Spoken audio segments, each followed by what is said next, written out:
Afcon predictions part 2 में आपका स्वागत है दोस्तों। एफकॉन शुरू हो चुका है और as of recording this video एक मैच हो चुका है। मोरक्को ने कोमोरोसो को हरा दिया है और आप देख सकते हैं कि उसमें किस तरीके का गोल स्कोर किया है मोरक्को ने। टूर्नामेंट शुरू हो चुका है और मैं आपको कह रहा हूं कि प्लीज इस पे नजर जरूर डालिएगा क्योंकि रैंडम चीजें हो रही हैं। लास्ट वीडियो में जो आपको मैं कुछ चीजें बताना भूल गया था वो ये थी कि निकलस पेपे को आइवरी कोस्ट ने इसलिए पिक नहीं किया है क्योंकि उनके मैनेजर रोनाल्डो के फैन है और रोनाल्डो के अगेंस्ट कुछ निकलस पेपे ने बोल दिया था। इस वजह से उनको पसंद नहीं आया उनके मैनेजर को, क्योंकि क्रिस्टियानो रोनाल्डो उनको बहुत पसंद है। इस कारण से उनको स्क्वाड में पिक नहीं किया गया। नाइजीरिया के जो कप्तान है विलियम ट्रूस्ट एकोंग, उन्होंने रैंडमली रिटायरमेंट ले ली, पता नहीं क्यों। थोड़े से दिन पहले टूर्नामेंट के उन्होंने रैंडमली रिटायरमेंट अनाउंस कर दिया। क्यों अनाउंसमेंट की है, क्या नहीं। और सबसे बड़ा टॉकिंग पॉइंट है जो फियास्को कैमरून में हो रहा है। कैमरून की मैं आगे बात करूंगा जब उनके ग्रुप की डिस्कशन करूंगा, बट प्रॉपर एक रियलिटी टीवी शो की तरह होता है एफकॉन। आप देखेंगे, आपको मजा आएगा। और अभी तो सिर्फ शुरुआत हुई है टूर्नामेंट की, तो देखते हैं आगे क्या होता है। बट आज हम बात करेंगे ग्रुप डी, ई और एफ की। ग्रुप ए बी सी की हम पिछले वीडियो में बात कर चुके हैं, तो अगर आपको वो वीडियो देखना है तो प्लीज इधर आपके स्क्रीन पर लिंक फ्लैश हो रहा होगा, वहां पे आप देख सकते हैं। हमने कॉम्प्रिहेंसिवली बात की थी कौन कौन सी टीमें हैं, थोड़ा सा बैकग्राउंड देने की कोशिश की थी। और आज भी इसी वीडियो में हम यही करेंगे। ग्रुप डी, ई और एफ में जो जो टीम है उनकी बात करेंगे और नॉकआउट्स में मुझे क्या लगता है क्या होगा, किस तरीके से टूर्नामेंट पैन हो सकता है आगे जाके, उसकी बात करेंगे। तो ग्रुप डी की बात करते हैं। ग्रुप डी में है बेनिन, बोट्सवाना, डीआर कॉन्गो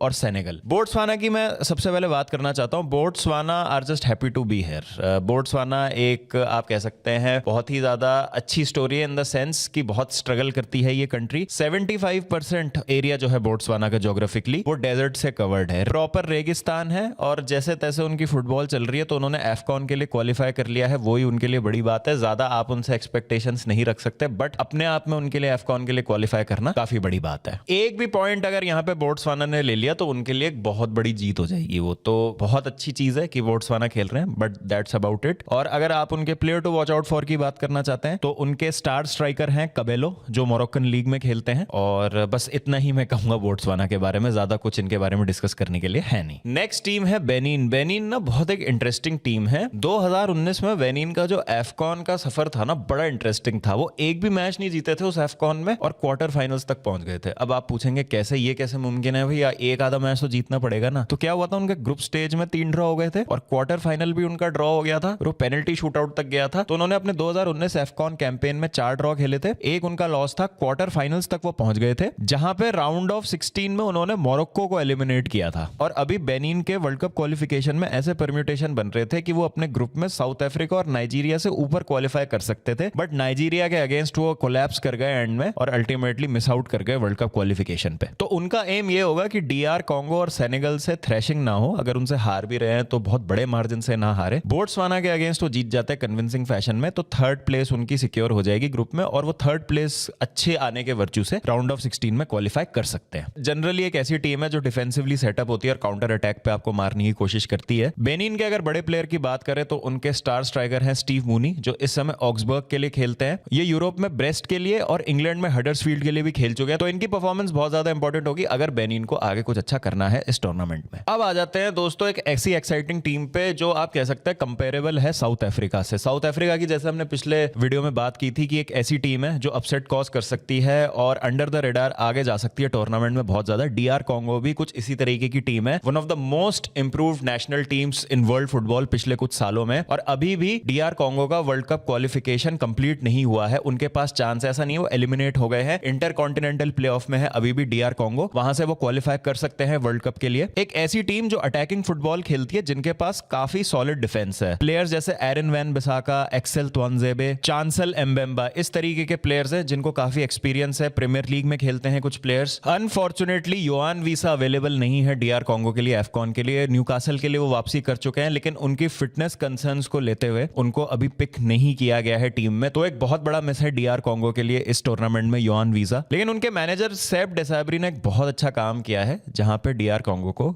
एक फोर्स टू रेकन विद बना दिया है और आप इनको बिल्कुल भी लाइटली नहीं ले सकते इस एफकॉन में। जिन प्लेयर्स का भी मैंने नाम लिया, उनके अलावा अगर मैं और players to watch out for की बात करूं कॉन्गो के लिए, तो नोआ सादिकी हैं संदरलैंड से, बहुत ही इंप्रेसिव प्लेयर हैं। चार्ल्स पिकल एस्पानियोल में खेलते हैं। नान मुकाऊ लील के लिए खेलते हैं लीग A में। और इंडियन हेरिटेज के सैमुअल मुत्तुसैमी खेल रहे हैं नॉन्ट्स में लीग A में। तो एक अच्छी स्क्वाड डेप्थ है। प्लेयर्स जो यूरोप में टॉप 5 लीग्स में खेल रहे हैं, कुछ प्लेयर्स प्रीमियर लीग में खेल रहे हैं और कॉन्गो एक काफी इंप्रूव टीम है, अटैक बहुत एक्साइटिंग है, डिफेंस बहुत सॉलिड है, डेफिनेटली ये कुछ अच्छा कर सकते हैं इस एफकॉन में। अब आ जाते हैं ऑन पेपर सबसे स्ट्रॉन्ग टीम पे इस ग्रुप की, या one of the strongest teams in AFCON, वो है सेनेगल। सेनेगल देखिए एक अफ्रीकन जायंट है, 2021 के एफकॉन चैंपियंस हैं, लास्ट वर्ल्ड कप के राउंड ऑफ 16 तक गए थे और उनका इस बार ऑब्जेक्टिव सिर्फ नॉकआउट्स तक पहुंचना नहीं होगा, बट मोरक्को की तरह पूरा एफकॉन जीतना ही होगा। जिस तरीके का प्रेशर इजिप्ट, मोरक्को, नाइजीरिया पे है, सेनेगल को भी आप उस ब्रैकेट में मान सकते हैं, जहां पे उनके फैंस को एक्सपेक्टेशंस रहती हैं कि हमारी टीम बहुत अच्छी है, बहुत बड़े बड़े नाम है और हमें ये टूर्नामेंट जीतना चाहिए, एटलीस्ट एक डीप रन तो हो सकता है सेनेगल का मिनिमम एक्सपेक्टेशन। सेनेगल की बात करें तो पिछले 10 गेम्स में उन्होंने 22 गोल मारे थे, जहां पर एक उनका कमबैक था 3-2 विन ओवर डीआर कॉन्गो, जहां पे वो 2-0 से ट्रेल कर रहे थे लेकिन 3-2 वो मैच जीत गए थे। तो डेफिनेटली एक बड़ी टीम है इस एफकॉन की सेनेगल। और अगर players to watch out for की बात करें तो देखिए एक तो चुनना बहुत ज्यादा मुश्किल है, क्योंकि टैलेंट बैक लाइन से लेके फॉरवर्ड लाइन तक भरा हुआ है। सेनेगल के नाम तो हम सभी जानते हैं, लेकिन दो प्लेयर जो मुझे लगता है स्टैंड आउट कर सकते हैं, इलिमन एनजीआई जो एवर्टन के लिए खेल रहे हैं और लमीन कमारा जो एएस मोनाको के खिलाड़ी हैं। ये दो प्लेयर मुझे लगता है कि धूम मचा सकते हैं इस एफकॉन में। और अगर इस ग्रुप के प्रेडिक्शंस की बात करूं तो मुझे लगता है सेनेगल फर्स्ट आएंगे, डीआर कॉन्गो सेकंड आएंगे, बेनिन थर्ड और बोट्सवाना फोर्थ। ये मेरे इस ग्रुप के प्रेडिक्शंस हैं। अब आ जाते हैं ग्रुप ई पे, जो मेरे हिसाब से ग्रुप ऑफ डेथ है। इसमें टीम्स शामिल है अल्जीरिया, सुडान, इक्वेटोरियल गिनी और बुर्किना फासो। अगर हम एंटरटेनमेंट की बात करें तो इक्वेटोरियल गिनी से शायद ही कोई और ज्यादा टीम एंटरटेनिंग होगी इस पूरे एफकॉन में। उनके जो टेलिस्मैन और सबसे एक्सपीरियंस खिलाड़ी हैं इमैनुअल एनसुई, उनका बैन हट गया है। बड़ी इंटरेस्टिंग कहानी थी, वो 100 से ज्यादा मैच खेल चुके थे, इक्वेटोरियल गिनी के ऑल टाइम हाईएस्ट स्कोरर बन चुके थे, लेकिन सडनली फीफा को याद आता है, फीफा की किसी बात पे उन्होंने कमेंट कर दिया था, तो फीफा को याद आता है कि अच्छा इन्होंने ना अंडर 21 स्पेन के लिए कुछ मैचेस खेल लिए थे, तो इक्वेटोरियल गिनी के लिए जो इनके अचीवमेंट्स हैं उनको नल एंड वॉइड रेंडर कर दिया जाता है, और इस कारण से उन पे बैन लग गया था और उनके रिकॉर्ड्स को भी वैनिश कर दिया गया था। बट वो बैन अब हट गया है, वो वापस आ चुके हैं, तो एक बहुत अच्छी बात है इक्वेटोरियल गिनी के लिए। 2008 एफकॉन के बाद पहले ऐसे खिलाड़ी हैं जिन्होंने एफकॉन में हैट्रिक लगाई थी। बहुत ही वाइब्स वाली और केओटिक टीम है ये। इनका वर्ल्ड कप क्वालिफायर में मलावी से कोई डिसएग्रीमेंट हो गया था, तो ये गेम खेलने नहीं गए थे, तो वॉक ओवर दे दिया था मलावी को इन्होंने। अजीब अजीब रैंडम से प्लेयर इन्होंने भर रखे हैं अपनी टीम में। कोई अल्बेनिया की टीम में खेल रहा है, कोई ब्राजील की 5th डिवीजन में खेल रहा है, कोई चाइना में खेल रहा है, रियल मैड्रिड एकेडमी से इन्होंने प्लेयर उठा रखे हैं, तो कुछ भी कर सकती है टीम, कोई भरोसा नहीं है। और लास्ट एफकॉन में इनकी परफॉर्मेंस बहुत सही रही थी। नाइजीरिया और आइवरी कोस्ट इनके ग्रुप में थे और इन्होंने ग्रुप टॉप कर लिया था, जिसमें इन्होंने आइवरी कोस्ट को 4-0 हराया था। अगर इनकी टीम से players to watch out for की बात करें तो सॉल कोको हैं, टोरिनो में खेलते हैं, वो पहले लास पाल्मास में भी थे, काफी एक्सपीरियंस सेंटर बैक हैं। उसके अलावा मायोरका के डीएम ओमार मस्करेल और स्ट्राइकर इमैनुअल एनसुई, ये तो है ही, एनसुई तो हमेशा रहने ही वाले हैं एक उनके टेलिस्मैन। तो इन प्लेयर्स पे हमारी नजरें बनी रहेंगी और इक्वेटोरियल गिनी क्या करते हैं मजा आएगा देखने में। दूसरी टीम पे आते हैं बुर्किना फासो। बुर्किना फासो के लिए ये टूर्नामेंट एक रिडेम्पशन स्टोरी है।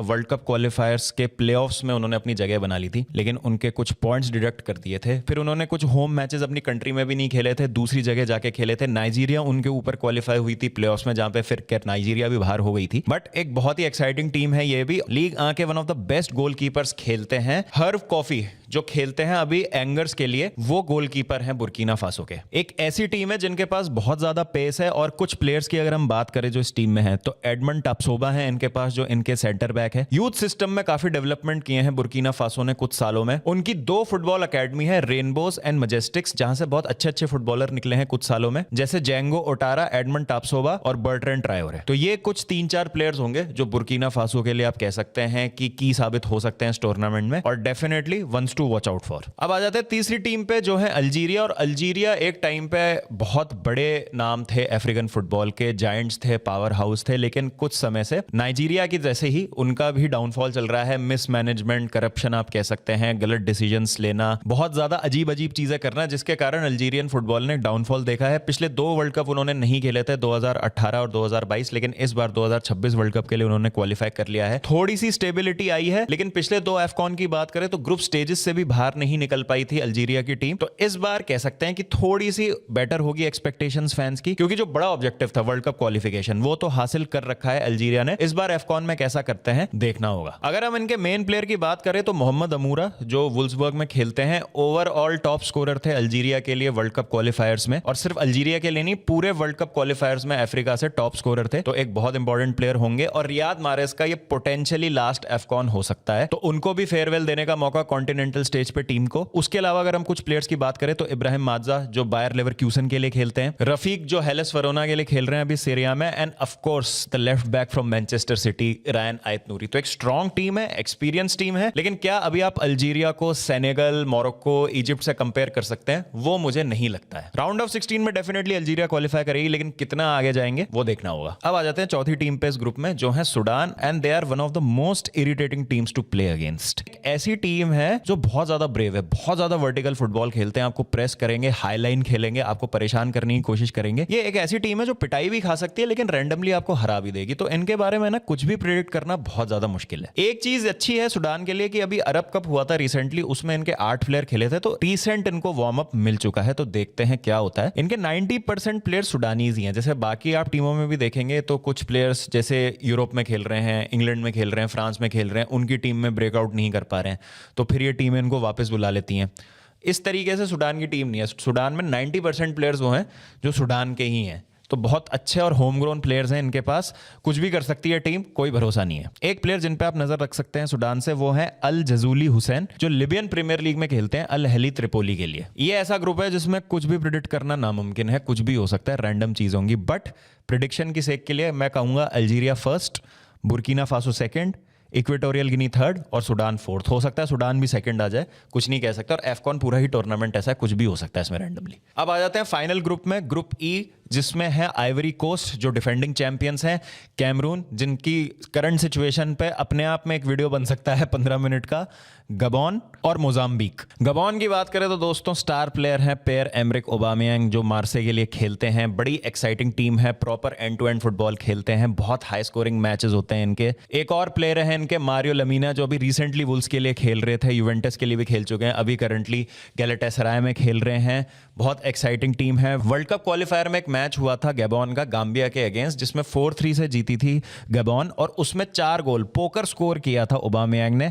इन्होंने 25 पॉइंट हासिल किए थे 30 में से अपनी वर्ल्ड कप क्वालिफिकेशन के लिए। प्लेऑफ्स तक गए थे वर्ल्ड कप क्वालिफिकेशन के लिए, लेकिन वहां पे हार गए थे एंड मोमेंट पे। तो अटैक काफी अच्छा है इनका, लेकिन डिफेंस काफी वीक है। हो सकता है कई सारे गोल्स ये कंसीड करें इस टूर्नामेंट में, बट डेफिनेटली जो रिस्पॉन्सिबिलिटी होगी वो होगी ओबामेयांग के कंधों पे। अब आ जाते हैं reigning defending champions Ivory Coast पे। एक टाइम था दोस्तों जब मैं आइवरी कोस्ट को सपोर्ट किया करता था इंटरनेशनल फुटबॉल में। जब लोग पूछते ना कि भाई आप इंटरनेशनल फुटबॉल में किसको सपोर्ट करते, तो मैं आइवरी कोस्ट को सपोर्ट किया करता था, बिकॉज ड्रॉगबा खेलते थे जब उसमें, और बहुत ही जबरदस्त टीम होती थी उस टाइम आइवरी कोस्ट की। ड्रॉगबा, डूम्बिया, जर्विनियो, ग्रेडेल, याया टूरे, कोलो टूरे, बहुत मतलब एक्साइटिंग सी टीम होती थी। इमैनुअल इबुई तो कर नहीं पाई अनफॉर्चुनेटली वो गोल्डन जनरेशन आइवरी कोस्ट की कुछ खास।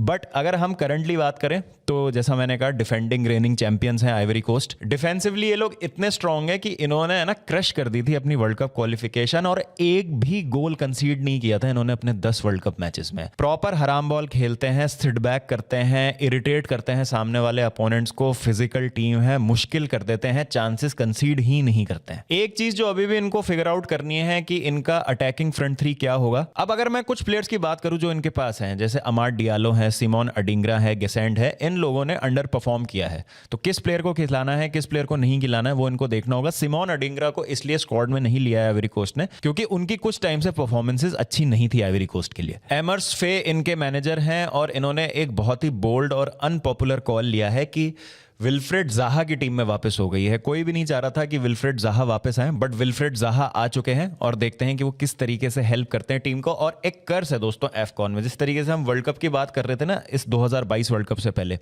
कि 2002 से अगर आप देखेंगे या 2006 से आप देखेंगे कि जो भी टीम वर्ल्ड कप जीत रही थी वो अगले राउंड में बाहर हो जा रही थी। जैसे 2006 में इटली ने जीता तो 2010 वर्ल्ड कप में ग्रुप स्टेज से बाहर, 2010 में स्पेन ने जीता, 14 में ग्रुप स्टेज से बाहर, 14 में जर्मनी ने जीता, 18 में ग्रुप स्टेज से बाहर। एक कर्स चल रहा था जिसको फ्रांस ने तोड़ा मतलब फाइनल में पहुंच के 2022 के वर्ल्ड कप में।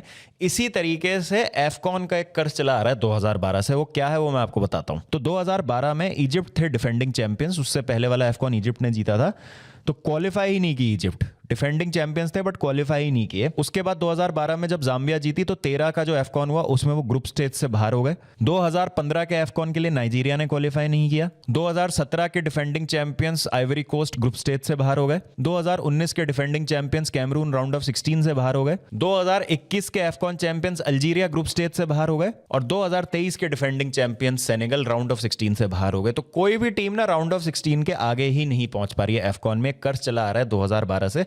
तो इस बार देखते हैं आइवरी कोस्ट क्या करते हैं। अगर हम दो मेन प्लेयर्स की बात करें आइवरी कोस्ट के लिए तो उनके लिए होंगे एक ऑब्वियसली आरबी लाइप्जिग के टीनेजर यान डियामोंडे, बहुत अच्छा खेल रहे हैं, बहुत अच्छा उनका ये सीजन जा रहा है। और दूसरे होंगे एवान एंडिका जो एएस रोमा में खेलते हैं। मोजाम्बिक पे ज्यादा टाइम नहीं लूंगा दोस्तों, पंचिंग बैग्स होंगे वो इस ग्रुप के। जिस तरीके से बोट्सवाना या तंजानिया को आप देख सकते हैं उस तरीके से मोजाम्बिक से भी आप ज्यादा उम्मीदें नहीं लगा सकते। वर्ल्ड कप क्वालिफिकेशन कैंपेन भी बहुत अच्छा नहीं रहा था, सिर्फ 18 पॉइंट हासिल किए थे 30 में से। मोस्टली इनके जो प्लेयर्स हैं टीम में वो मोजाम्बिक लीग में ही खेलते हैं, लेकिन डेफिनेटली जो उनके सबसे बड़े प्लेयर हैं वो होंगे रेनिल्डो। एटलेटिको मैड्रिड में खेल चुके हैं, लीग भी जीत चुके हैं लील के साथ और अभी करंटली संदरलैंड में खेल रहे हैं। सब कुछ करते हैं रेनिल्डो अपनी टीम में, सेट पीसेस भी लेते हैं, फ्री किक्स भी लेते हैं, लीडर भी है टीम में। बट एक प्लेयर से अकेले हम ज्यादा एक्सपेक्ट नहीं कर सकते, तो देखते हैं क्या होगा। मोजाम्बिक से ज्यादा उम्मीदें मुझे नहीं है। अब आ जाते हैं सबसे क्योटिक टीम पे, लास्ट टीम है इस ग्रुप की और इस एफकॉन चैंपियनशिप की, कैमरून। कैमरून से ज्यादा भसड़ अभी कहीं पे भी नहीं चल रही है दोस्तों। मैं आपको बताता हूँ कैमरून का हो क्या रहा है। कैमरून की जो फुटबॉल है करंटली वो दो गुट में बटी हुई है। एक गुट सैमुअल एटो जो कैमरून फुटबॉल फेडरेशन के हेड है वो लीड कर रहे हैं और एक उनके मैनेजर हैं वो लीड कर रहे हैं। अब हो क्या रहा है इसमें, कैमरून ने दो टीमें अनाउंस की हैं सेफकॉन के लिए और अभी तक किसी को नहीं पता कि चल क्या रहा है, कैसे होगा, क्या होगा। बहुत ज़्यादा लड़ाई हुई मैनेजर और सैमुअल एटो के बीच में और आप ये कह सकते हैं कि सैमुअल एटो कहीं ना कहीं यहाँ पे दोषी हैं। ऑल्दो लेजेंड है Samuel Eto'o, I think is the only player जिन्होंने 2 बैक टू बैक ट्रेवल जीते हैं, बार्सिलोना से, इंटर मिलान से, one of the greatest Africans ever to have played the game. But Samuel Eto एक example है कि अगर आप करप्ट हैं और अगर आपका heart is not in the right place और आपकी इंटेंट गलत है तो आप एक अच्छी खासी फुटबॉल टीम को ख़राब कर सकते हैं। Cameroon again giants of African football थे एक टाइम पे और अभी जो चल रहा है बहुत ज्यादा शेमफुल है। तो उनकी लड़ाई हो गई मैनेजर के साथ कई सारी चीजों को लेके, टीम सिलेक्शन को लेके। उन्होंने सैक कर दिया मैनेजर को। मैनेजर ने कहा कि मुझे ऑफिशियल ऑर्डर अभी तक नहीं मिला है, मैं तो नहीं जा रहा टीम छोड़ के, मैं तो इस टीम को लीड करूंगा। आंद्रे ओनाना पे लड़ाई हुई है। मैनेजर नहीं चाहते थे कि आंद्रे ओनाना टीम में हो, सैमुअल एटो चाहते थे आंद्रे ओनाना टीम में हो। खेलेंगे नहीं खेलेंगे किसी को नहीं पता। उसके बाद सबसे बड़ी बात यह है कि विंसेंट अबूबकार जो कैमरून के एक टेलिस्मैन है, लीडर हैं और बहुत एक्सपीरियंस प्लेयर है, सैमुअल एटो ने उनको कॉल अप नहीं दिया क्योंकि सैमुअल एटो को डर लग रहा था कि अबूबकार कहीं उनके most goal scored for Cameroon का रिकॉर्ड ना तोड़ दें, क्योंकि सैमुअल एटो कैमरून की हिस्ट्री के ऑल टाइम हाईएस्ट स्कोरर है। अबूबकार उसको तोड़ सकते थे उस रिकॉर्ड को, तो वो उनको डर लग रहा था, तो इसलिए भी उनको काफी क्रिटिसिज्म मिल रहा है। बहुत ज़्यादा भसड़ चल रही है, किसी को कुछ नहीं पता कि क्या होगा। बट अगेन अगर हम players to watch out for की बात करें तो होंगे वो ब्रायन एम्बुमो। ब्रायन एम्बुमो का जो सीज़न जा रहा है मैन यूनाइटेड के लिए बहुत ही अच्छा उनका स्टार्ट हुआ है। कैमरून के लिए भी हो सकता है, हम उम्मीद कर सकते हैं उनसे कि वो कुछ अच्छा करें। बट बहुत केओस है और ये अफ्रीका कप ऑफ नेशंस इतना खतरनाक टूर्नामेंट है ना कि कैमरून अगर जीत भी जाएगी तो आप सरप्राइज मत होइएगा कि भाई क्या हो गया, इतनी लड़ाई झगड़े चल रहे थे इनके, तो इतना मामला खराब था कि क्या कर दिया ये इन्होंने। तो इस तरीके का टूर्नामेंट है, ऐसी टीम्स ही ले जाती हैं एफकॉन। तो कुछ नहीं कह सकते कि क्या होगा। सही में पूरे वीडियो का थीम है कि भाई कुछ नहीं पता क्या होने वाला है एफकॉन में। बट ये जो हो रहा है ये सिर्फ अफ्रीकन फुटबॉल में ही हो सकता है और बहुत ज़्यादा इसका खामियाजा भुगत रही है कैमरून करंटली। तो इस सब भसड़ में अगर मुझे प्रेडिक्ट करना हो ग्रुप ई तो मैं प्रेडिक्ट करूंगा Ivory Coast first, Gabon second, Cameroon third क्योंकि भसड़ बहुत चल रही है, और मोजाम्बिक जैसा मैंने कहा पंचिंग बैग्स होने वाले हैं तो फोर्थ। तो ये मेरे 6 के 6 ग्रुप्स के प्रेडिक्शन हो गए और मैंने आपको एक थोड़ा सा बेसिक आइडिया दे दिया है कि क्या चल रहा है सारी टीम्स में। अब मैं अगर आपको पूरा अपने टूर्नामेंट का प्रेडिक्शन दूं तो ग्रुप ए से मेरे हिसाब से क्वालिफाई होंगे डायरेक्टली मोरक्को और माली। ग्रुप बी से आएंगे South Africa, Egypt. Group C से आएंगे टूनिशिया, नाइजीरिया। ग्रुप डी से आएंगे सेनेगल और डीआर कॉन्गो। ग्रुप ई से आएंगे अल्जीरिया और बुर्किना फासो। और ग्रुप एफ से आएंगे आइवरी कोस्ट और गबॉन। जो 4 बेस्ट थर्ड प्लेस टीम होंगी वो होंगी जो इन 12 टीम्स को ज्वाइन करेंगी राउंड ऑफ 16 में। ग्रुप एफ से कैमरून, ग्रुप ई से इक्वेटोरियल गिनी, ग्रुप सी से युगांडा और ग्रुप बी से अंगोला। मुझे लगता है कि ये 4 बेस्ट थर्ड प्लेस टीम्स होंगी और बाकी टीमें एलिमिनेट हो जाएंगी। तो मेरे हिसाब से राउंड ऑफ 16 बनता है माली वर्सेस नाइजीरिया जिसमें नाइजीरिया जीतेगी, सेनेगल वर्सेस कैमरून जिसमें सेनेगल जीतेगी, South Africa versus Uganda, South Africa winners. Ivory Coast versus Algeria, Ivory Coast जीत जाएगी। Egypt versus Gabon, Egypt predict करूंगा मैं यहाँ पे। Morocco versus Equatorial Guinea, Morocco. Burkina Faso versus DR Congo, DR Congo.